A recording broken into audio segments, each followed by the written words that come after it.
ধুবুৰী জিলাৰ বীৰসিং জৰুৱা সমষ্টিৰ অন্তৰ্গত সহকাৰী কাৰ্যবাহী অভিযন্তা কাৰ্যালয়ে বীৰসিং জৰুৱা উপসংমণ্ডলত সৌদ অসম সাংবাদিক মঞ্চৰ বিলাসীপাৰা সমজিলা সমিতিৰ উদ্যোগত বিলাসীপাৰা IBৰ পৰা মায়াৰ চৰলৈ যোৱা PWDৰ পকী ৰাস্তাৰ মেৰামতিৰ দাবীত স্মাৰক পত্ৰ প্ৰদান কৰা হয়। উক্ত কাৰ্যসূচীত NSUIৰ ৰাষ্ট্ৰীয় মুখপাত্ৰ জৈনুদ্দিন শ্বেখ, বিলাসীপাৰা মহাবিদ্যালয়ৰ NSUI গোটৰ কৰ্মকৰ্তাসকলৰ লগতে সাংবাদিক সমাজকৰ্মী ৰাইজৰ সহযোগত আজি বিলাসীপাৰাস্থিত সহকাৰী কাৰ্যবাহী অভিযন্তা PWD কাৰ্যালয় বীৰসিং জৰুৱা উপসংমণ্ডলত PWD ৰাস্তাৰ মেৰামতিৰ দাবী সম্বলিত স্মাৰক পত্ৰ প্ৰদান কৰে। উল্লেখ্য যে বৃহত্তৰ চৰাঞ্চলৰ একমাত্ৰ PWD ৰাস্তা বিলাসীৰ পৰা IBৰ পৰা মায়াৰ চৰলৈ যোৱা PWD পকী ৰাস্তাৰে দৈনিক হাজাৰ হাজাৰ ৰাইজৰ লগতে যান-বাহন চলাচল কৰে। আনকি বালিৰ চৰ বজাৰৰ পৰা দৈনিক গুৱাহাটী বাছ চলে যদিও প্ৰতি বাছৰ বানপানীৰ বাঢ়নি পানীয়ে ৰাস্তাৰ ওপৰেদি বাগৰি পৰি ৰাস্তাৰ ঠায়ে ঠায়ে কামাৰপাৰা, বালিৰ চৰ আদিৰ পকী ৰাস্তা খহাই নিয়া পৰিলক্ষিত হৈছে।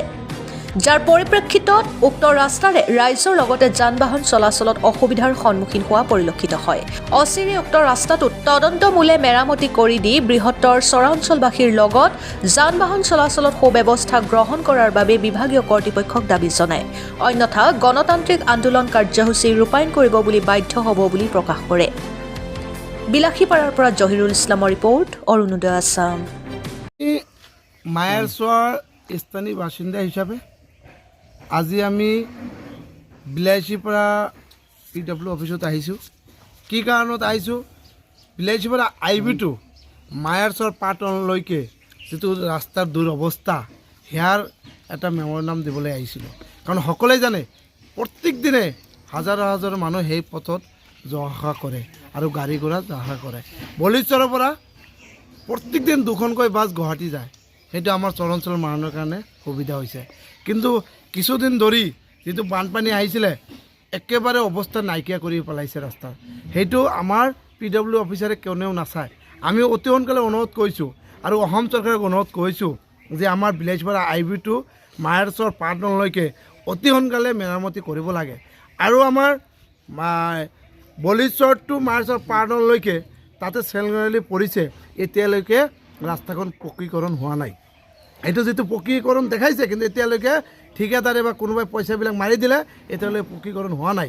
সেইকাৰণে আমি অসম চৰকাৰক তথা আমাৰ বিলাসীপাৰা গড়কাপ্তানি বিভাগক মিনিষ্টাৰক অনুৰোধ কৰিছোঁ অতি সোনকালে আমাৰ বিলাসীপাৰা IBটো মায়াৰ চৰ পাটনলৈকে মেৰামতি কৰক। যদি নকৰে তেনেহ'লে কিন্তু আমি মায়াৰ চৰ ৰাইজে আমি বহি নাথাকোঁ। 22 তাৰিখলৈকে আমি কৈছোঁ যে অতি সোনকালে কৰিব লাগে। যদি নকৰে আমি গণতান্ত্ৰিকভাৱে প্ৰতিবাদী কাৰ্য হাতত ল'ম। কিহৰ কাৰণে ল'ম? প্ৰত্যেক দিনে গাড়ী ঘোঁৰা আহিব নাচায়। ছাত্ৰ ছাত্ৰী যে স্কুলত আহে তাৰ প্ৰব্লেম হয়, ৰাস্তা বেয়া, আমি ভাড়াটো বেছি লয়, গাড়ী হতে টডল হতে বেছি লয়। ৰাস্তা যেতিয়া ভাল হ'ব তেতিয়া টাইমটোও কম লাগিব, সময়টো আমাৰ বাচিব। আৰু বস্তু বাহিনী আমাৰ যিমান চৰাঞ্চলৰ মানুহ আহে বজাৰত ডেইলি লৈ আহে, সেইটো বিক্ৰী কৰোঁতে মানে আনোতেও টাইম যায়, ইয়াৰ পৰা যাওঁতেও টাইম যায়। এটা যেতিয়া ৰাস্তাটো ভাল হ'ব তেতিয়া ভাড়া ল'ব 20 টকা, আৰু এতিয়া ভাড়া লয় বলিচৰৰ পৰা আমাৰ মায়াৰ চৰ পাটনৰ পৰা থানামলৈকে 50 টকা লয়। তাহলে কিমান টকা মানুহৰ ক্ষতি হৈ আছে। সেইকাৰণে অতি সোনকালে অনুৰোধ কৰিছোঁ, আমি বাৰ বাৰ ৰিকুৱেষ্ট কৰিছোঁ আপোনালোকে যদি অতি সোনকালে আমাৰ এই ৰাস্তাখন মেৰামতি নকৰে তেনেহ'লে আমি ছাত্ৰ সমাজ, আমি ৰাইজ, আমি বহি নাথাকোঁ, গণতান্ত্ৰিকভাৱে আমি প্ৰতিবাদী কাৰ্যসূচী হাতত ল'বলৈ বাধ্য হ'ম। আমি পূৰ্বৰ পৰা দেখিবলৈ পাইছোঁ যে আপুনি হয় মানৱ সেৱা কাৰ্যৰ লগত সদায় জড়িত হৈ আছে। আচলতে আপোনাৰ আগন্তুক পঞ্চায়ত নিৰ্বাচনত আপোনাৰ মনৰ ভাৱ কি? শুনক, ইয়াৰ ইলেকশ্যনৰ কথা কোনো জড়িত নাই। আমি এটা কথাই কওঁ, প্ৰথম হ'ল সমাজৰ কাম কৰিব লাগে। আমি সেইটোতো মানুহে নিৰ্ণয় কৰিব। ইলেকশ্যন এতিয়া নাই, ইলেকশ্যন পিছি হৈ গ'ল। এতিয়া হ'ল সমাজৰ লগত জড়িত থাকিব লাগে আৰু সমাজৰ কি কি সমস্যা সেই কথাখিনি আমি দাঙি ধৰিব লাগে। ইতিমধ্যে আপোনালোকে জানে আমাৰ ব্ৰহ্মপুত্ৰ নদীৰ কি অৱস্থা, কিমান ঘৰ বাৰী নদীত যা গৈছে। আমি অতি সোনকালে সেইটোৰ এটা প্ৰতিবাদী কাৰ্য হাতত ল'ম। তাৰপিছত আমি ৰাস্তাৰ কথাটো ক'লোঁ। তাৰপিছত আপোনালোকে জানেনে নাই, 2 দিন হ'ল আমাৰ নাইৰেলগা জিপিৰ 2য় খণ্ডত 9জন যুৱক আপোনাৰ ধেমাজিত বিপদত পৰি আছিলে।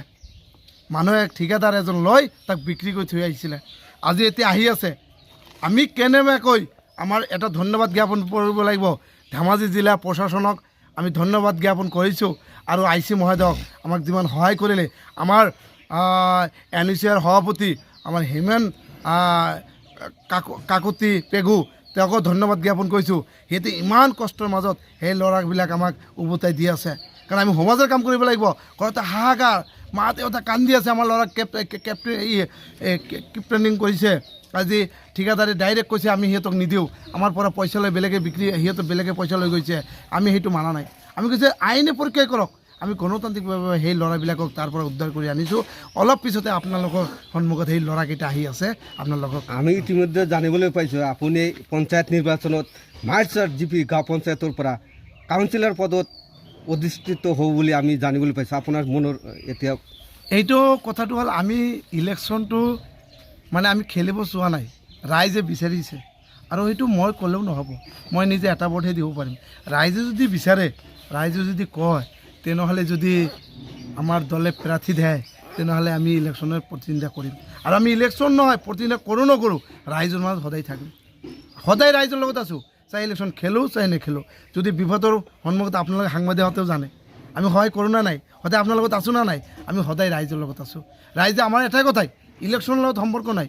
আপুনি বিপদত পৰিছে প্ৰথম কামটো হ'ল আপোনাৰ বিপদৰ সন্মুখত আমাৰ থিয় হোৱা কাম যদি আপুনি সদায় ৰাইজৰ লগত কাষত থিয় হয় ৰাইজৰ লগত থিয় হ'লেওতো আৰ্থিকৰ প্ৰয়োজন আৰ্থিক তেতিয়া ক'ত পাব আপুনি নাই আমাৰ এটা কথা চিন্তা কৰক মই যিখিনি পাওঁ নিজে সৰু সুৰা কাম কৰোঁ বা ঘৰতেও কৰে আমি খেতিও কৰোঁ আমি কৃষিক মানুহ হয় ঘৰৰ আমাৰ সকলোৱে চাকৰি কিন্তু আমি নিজে কৃষি মানুহ হয় আমি পঢ়া শুনা কৰিছোঁ সংগঠনো কৰোঁ আমি ইমান আৰ্থিকৰ দৰকাৰ নাই মানুহক সহায় কৰিবলৈ হ'লে মানুহক সততা থাকিব লাগে সততা থাকিলে আপোনাৰ কামখিনি এনেই হৈ যায় ঠিক আছে ধন্যবাদ মই আজি মোৰ লগত আজি NUCৰ সমাজসেৱী এজন মোৰ সহায় কৰিছে তাৰ লগতে বহু ৰাইজ তথা ছাত্ৰ সংগঠন তেওঁলোকে মোক সহায় কৰিছে কাৰণ আমাৰ বিলাইছিপাৰা IB টু মায়েৰচালৈকে যিটো PW ৰাস্তা বহুদিনৰ পৰাই আমাৰ এইটো লৈ আমাৰ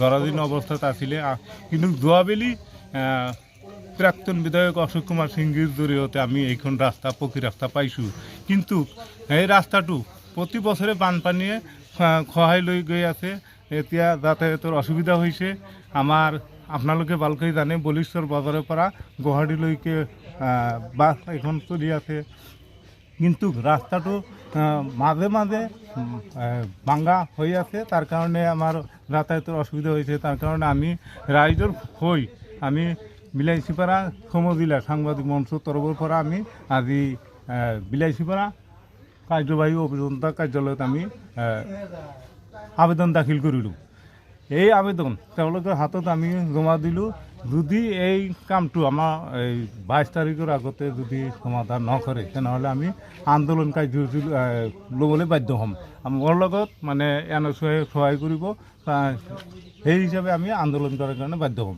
ঝুপড়ি লোকসভার ইতিমধ্যে কার্যকাল শেষ পাইছে 15 বছর কার্যকাল অতিবাহিত করল আর এতিয়া রকিবুল হোসেনে কার্যকাল 2 সাংসদ রূপে নির্বাচিত হয়েছে কোনো জনপ্রতিনিধি আনসার দিয়া নাই নেকি এই মার্চার রাস্তাটার ওপৰত সিহঁতে এইমাত্ৰহে মানে সাংসদ হৈ আছে কিন্তু তেওঁলোকে আজিলৈকে মানে সেইখিনি কামত হাত দিব পৰা নাই কিন্তু তেওঁলোকক মানে কথাখিনি জনাই আছোঁ কিন্তু সিহঁতে মানে আমি জনাম মানে এতিয়া তেওঁলোকে এইমাত্ৰহে সাংসদ হ'ল আৰু সিহঁতে 15 বছৰ কাৰ্যকাল আছিলে তাৰ পৰাই আমাৰ এই ৰাস্তাটো দুৰৱস্থা হৈ যিটো হাবিজ বছিৰ আহমদ 20 বছৰ কাৰ্যকাল অতিবাহিত কৰি অৱস্থাত পৰিলক্ষিত হৈছে হাবিজ বছির আহমেদ কাশ্মী কি অবগত করেছিল না এই রাস্তা কোনো রাস্তা সম্পর্কে বহুতবার আপনাদের জানেই যে কি কয় হকবাজারের কাছতেই থাকা যেটো গৌরাং নৈ তাতে রাস্তাটো মানে গৰা খহনীয়া খহাই লোৱা যোৱাৰ পিছত ৰাস্তা ঘাটত আমাৰ গাড়ী অহা যোৱা কৰিব পৰা নাই তাৰ কাৰণে আন্দোলনো কৰা হৈছে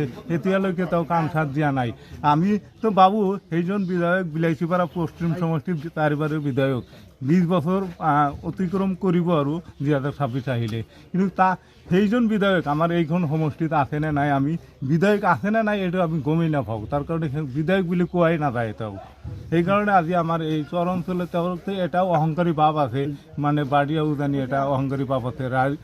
বাৰিয়া মানুহৰ কাৰণে তেওঁলোকে কোনো কাম নকৰে। আপোনাৰ দাবী যদি সিহঁতে মানি নলয় ভিলেজিপাৰা PW কাৰ্যালয়, তেতিয়া কি পন্থা হাতত ল'ব আপোনালোকে? আন্দোলন কাৰ্যসূচী হাতত ল'ম আমি, গণতান্ত্ৰিকভাৱে মানে ব্যাপক আন্দোলন গঢ়ি তোলাৰ কাৰণে আমি বাধ্য হ'ম।